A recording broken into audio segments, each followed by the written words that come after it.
اعوذ باللہ من الشیطان الرجیم بسم اللہ الرحمن الرحیم۔ ہمارا آج کا موضوع ہے حضرت داؤد علیہ السلام کس طرح بادشاہ بنے۔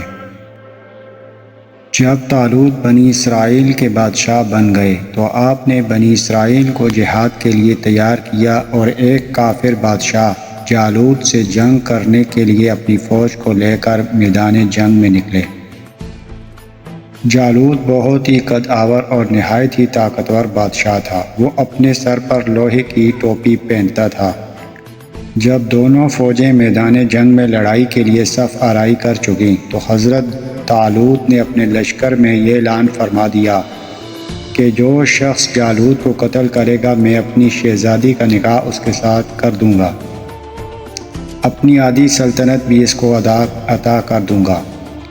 یہ فرمان شاہی سن کر حضرت داؤد علیہ السلام آگے بڑھے، جو ابھی بہت ہی کم سن تھے اور بیماری سے چہرہ زرد ہو رہا تھا، اور غربت و مفلسی کا یہ عالم تھا کہ بکریاں چرا کر اس کی اجرت سے گزر بسر کرتے تھے۔ روایت ہے کہ جب حضرت داؤد علیہ السلام گھر سے جہاد کے لیے روانہ ہوئے تھے تو راستے میں ایک پتھر یہ بولا کہ اے حضرت داؤد، مجھے اٹھا لیجئے کیونکہ میں حضرت موسیٰ علیہ السلام کا پتھر ہوں۔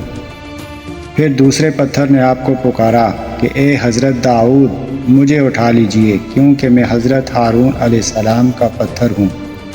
پھر ایک تیسرے پتھر نے آپ کو پکار کر عرض کیا کہ اے حضرت داؤد علیہ السلام، مجھے اٹھا لیجئے کیونکہ میں جالوت کا قاتل ہوں۔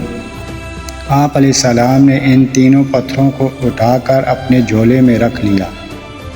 جب جنگ شروع ہوئی تو حضرت داؤد علیہ السلام اپنی گوپن لے کر صفوں سے آگے بڑھے، اور جب جالوت پر آپ کی نظر پڑی تو آپ نے ان تینوں پتھروں کو اپنی گوپن میں رکھ کر اور بسم اللہ پڑھ کر تینوں پتھروں کو جالوت کے اوپر پھینکا، اور یہ تینوں پتھر جا کر جالوت کی ناک اور کھوپڑی پر لگے اور اس کے بیجے کو پاش پاش کر دیا۔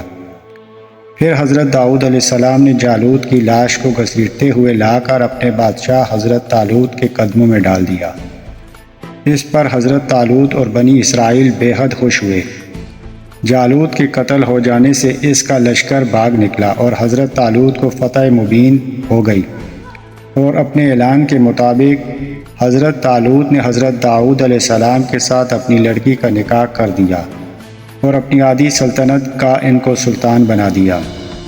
اور پھر پورے 40 برس کے بعد جب حضرت طالوت بادشاہ کا انتقال ہو گیا تو حضرت داؤد علیہ السلام پوری سلطنت کے بادشاہ بن گئے۔ اور جب حضرت شموئیل علیہ السلام کی وفات ہو گئی تو اللہ تعالیٰ نے حضرت داؤد علیہ السلام کو سلطنت کے ساتھ نبوت سے بھی سرفراز فرما دیا۔ آپ سے پہلے سلطنت اور نبوت دونوں اعزاز ایک ساتھ کسی کو بھی نہیں ملا۔ آپ پہلے شخص ہیں کہ ان دونوں عہدوں پر فائز ہو کر 70 برس تک سلطنت اور نبوت دونوں منصبوں کے فرائض پورے کرتے رہے، اور پھر آپ کے بعد آپ کے فرزند حضرت سلیمان علیہ السلام کو بھی اللہ تعالیٰ نے سلطنت اور نبوت دونوں مرتبوں سے سرفراز فرمایا۔ حضرت داؤد علیہ السلام باوجود کہ ایک عظیم سلطنت کے بادشاہ تھے، مگر ساری عمر وہ اپنے ہاتھ کی دستکاری کی کمائی سے اپنے خورد و نوش کا سامان کرتے رہے۔ اللہ تعالیٰ نے آپ کو یہ معجزہ عطا فرمایا تھا کہ آپ لوہے کو ہاتھ میں لیتے تو وہ موم کی طرح نرم ہو جایا کرتا تھا، اور آپ اس سے زرہیں بنایا کرتے تھے اور ان کو فروخت کر کے اس رقم کو اپنا ذریعہ معاش بنائے ہوئے تھے۔ اور اللہ تعالیٰ نے آپ کو پرندوں کی بولی سکھا دی تھی۔ درس ہدایت۔ ہمیں اس واقعے سے کیا کیا ہدایت حاصل ہوتی ہے ہم جانتے ہیں۔ حضرت طالوت کی سرگزشت کی طرح حضرت داؤد علیہ السلام کی مقدس زندگی سے یہی سبق ملتا ہے کہ اللہ تعالیٰ جب اپنا فضل و کرم فرماتا ہے تو ایک لمحے میں رائی کو پہاڑ اور ذرہ کو آفتاب بنا دیتا ہے۔ غور کرو کہ حضرت داؤد علیہ السلام ایک کم سن لڑکے تھے اور خود نہایت ہی مفلس اور ایک غریب باپ کے بیٹے تھے، مگر اچانک اللہ تعالیٰ نے ان کو کتنے عظیم اور بڑے بڑے مراتب و درجات کے اعزاز سے سرفراز فرما دیا کہ ان کے سر پر تاج شاہی رکھ کر انہیں بادشاہ بنا دیا، اور ایک بادشاہ کی شہزادی ان کے نکاح میں آئی، اور پھر نبوت کا مرتبہ بلند انہیں عطا فرما دیا کہ اس سے بڑھ کر انسان کے لیے کوئی بلند مرتبہ ہو سکتا ہی نہیں۔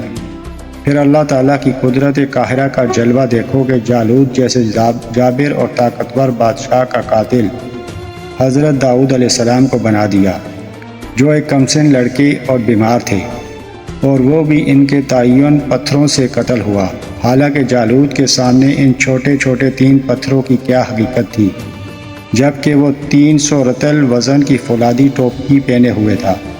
مگر حقیقت تو یہ ہے کہ اللہ تعالیٰ اگر چاہے تو ایک چیونٹی کو ہاتھی پر غالب کر دے، اور اللہ تعالیٰ اگر چاہے تو ہاتھی ایک چیونٹی کا کچھ بھی نہیں بگاڑ سکتا۔